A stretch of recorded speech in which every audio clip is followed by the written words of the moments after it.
ഈശോ മിശിഹായിക്ക് സ്തുതിയായിരിക്കട്ടെ. നമ്മുടെ ആത്മീയ ജീവിതത്തിൽ പ്രധാനപ്പെട്ട നോമ്പ് കാലത്തേക്ക് ഇന്ന് പ്രവേശിക്കുന്നു. വിശുദ്ധ മത്തായി അറിയിച്ച സുവിശേഷം 4-ാം അധ്യായം 3-ാം വാക്യം. നീ ദൈവപുത്രനാണെങ്കിൽ ഈ കല്ലുകളോട് അപ്പമാകാൻ പറയുക. പിശാചിന്റെ എല്ലാ പരീക്ഷണങ്ങളും ഈ ഒരു കാര്യം പറഞ്ഞുകൊണ്ടാണ് തുടങ്ങുന്നത്. നീ ദൈവപുത്രനാണെങ്കിൽ.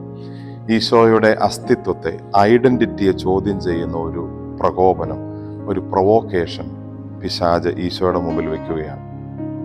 ഈഗോയുടെ ഒരു ഭാവം, ഞാൻ എന്ന ഒരു ഭാവം ഉള്ളിലുണ്ടെങ്കിലാണ് മുറിപ്പെടുത്തുന്ന ഒരു കാര്യമായി, ഒരു ചോദ്യമായി അത് ആർക്കും മനസ്സിലാവുന്നത്. ഈശോയുടെ ഉള്ളിൽ അങ്ങനെ ഒരു കാര്യമില്ല. കാരണം ഈശോ 40 ദിനരാത്രങ്ങൾ പ്രാർത്ഥിച്ചതുകൊണ്ട് പിതാവ് സ്വർഗം ഹൃദയത്തിൽ നിറഞ്ഞു നിൽക്കും. അവിടെ പിന്നെ ഈഗോയുടെ ഒരു കാര്യം ഉണ്ടായിരുന്നില്ല. നമ്മൾ സാധാരണ മനുഷ്യരെല്ലാം പലപ്പോഴും അങ്ങനെ നമ്മുടെ അസ്തിത്വത്തെ, നമ്മുടെ ഐഡന്റിറ്റിയെ പ്രൊവോക്ക് ചെയ്യുന്ന, പ്രകോപിപ്പിക്കുന്ന കാര്യങ്ങൾ വരുമ്പോൾ വീണു പോകും. ഒരു പ്രകോപനത്തിലും കുലുങ്ങാതെ നിന്നത് ഈശോയ്ക്ക് ആ പ്രകോപനത്തെ ഉള്ളിലേക്ക് എടുക്കാതിരിക്കാൻ സാധിച്ചതുകൊണ്ടാണ്. കപ്പൽ കണ്ടിട്ടുണ്ട്. കപ്പൽ കടലിലൂടെ യാത്ര ചെയ്യുന്നു. കപ്പലിന്റെ ചുറ്റും വെള്ളമാണ്. പക്ഷെ ആ ചുറ്റും വെള്ളം നിൽക്കുന്നതേ ഉള്ളൂ. കപ്പലിന്റെ ഉള്ളിലേക്ക് വെള്ളം കടക്കുന്നില്ല. കപ്പലിന്റെ ഉള്ളിലേക്ക് എപ്പോൾ വെള്ളം കടക്കുന്നോ അത് ആ കപ്പലിനെ ആ വെള്ളത്തിൽ മുക്കിക്കളയും. നമ്മുടെ കാര്യവും ഇതുപോലെ തന്നെയാണ്. പ്രകോപിപ്പിക്കുന്ന പല കാര്യങ്ങളും നമ്മൾ കാണും, കേൾക്കും.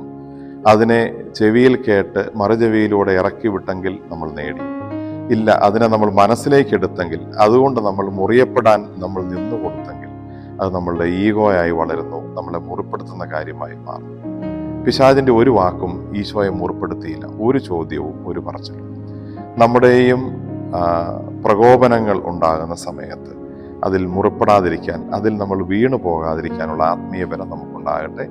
അതിന് ഈ നോമ്പ് കാലത്ത് നമുക്ക് ദൈവത്തെ കൊണ്ട് നമ്മുടെ ഹൃദയം നിറയ്ക്കാം. ദൈവം ഹൃദയത്തിൽ നിറഞ്ഞിരുന്നാൽ പിന്നെ മറ്റൊന്നും ഹൃദയത്തിലേക്ക് കടക്കില്ല.